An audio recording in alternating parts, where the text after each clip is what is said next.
আসসালামু আলাইকুম। তো এই ভিডিওতে দেখব যে আমরা কুরিয়ারের পার্সেল, যেমন ইদানিং কিন্তু আমরা অনলাইন থেকে প্রচুর শপিং করি। তো কেউ যদি অনলাইন থেকে মানে শপিং ছাড়াও কেউ যদি আপনাকে কুরিয়ার করে কোনো পার্সেল পাঠায় অথবা আপনি কাউকে পাঠান, সেটা কিভাবে ট্র্যাক করতে পারবেন যে সেটা কোন অবস্থায় আছে এবং মানে সেটা ডেলিভারির জন্য রেডি কিনা, ইনকেস যদি আপনার কুরিয়ার কোম্পানি থেকে ফোন না করে। আপনি যে কোনো কোম্পানির ওয়েবসাইটে গিয়ে এটা কিন্তু চেক করতে পারবেন। এই পর্যায়ে আমরা চেক করব যে সুন্দরবন কুরিয়ার সার্ভিস। তো সুন্দরবন কুরিয়ার সার্ভিস লিখলেই এখানে কিন্তু একটা ওয়েবসাইট চলে আসবে সুন্দরবন কুরিয়ার সার্ভিসের। তাদের কিন্তু 24 ঘন্টার একটা নাম্বারও আছে, সেটার মধ্যে ক্লিক করে আপনি জানতে পারবেন আপনার পার্সেলের অবস্থা। তো এখানে ট্র্যাক ইওর সিএন, দেখেন সিএন হচ্ছে আপনাকে যে রিসিট দেয় কুরিয়ার কোম্পানি, সেটার মধ্যে একটা সিএন নাম্বার থাকে, সেটার মাধ্যমে সার্চ করতে পারেন। এখানে নিচে দিন সিলেক্ট করতে পারেন, 7 দিনের, 30 দিনের, এরকম দিন সিলেক্ট করতে পারেন।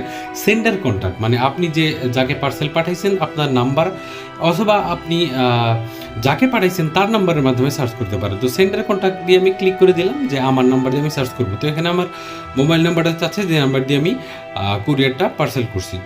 তো এইখানে আমি মোবাইল নাম্বারটা লিখে দিব, লিখে দিয়ে কন্টিনিউর মধ্যে ক্লিক করব। কন্টিনিউর মধ্যে ক্লিক করার পর এখানে দেখতে পাচ্ছেন যে পাসওয়ার্ড চাচ্ছে। তো পাসওয়ার্ড হচ্ছে আপনার যদি অ্যাকাউন্ট থাকে তাহলে আপনি এখানে পাসওয়ার্ড দিয়ে লগ ইন করতে পারেন। আর অ্যাকাউন্ট যদি না থাকে, অ্যাকাউন্ট করা খুবই সহজ, আপনি একটা অ্যাকাউন্ট এখান থেকে করে নেবেন। তো আমি এখানে সাইন ইন করে নিচ্ছি।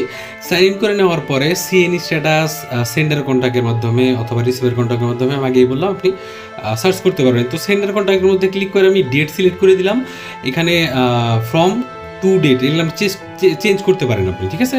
তো এখানে 4টা অর্ডার ক্রিয়েট করা হয়েছে এবং 3টা ডেলিভার করা হয়েছে, একটা অর্ডার পেন্ডিংয়ে আছে, যেটা আমি এখানে 22/4/2024 করছি। এখানে সিএনই স্ট্যাটাস, ওই সিএন নাম্বারের কথা বললাম যেটা রিসিটের মধ্যে থাকে।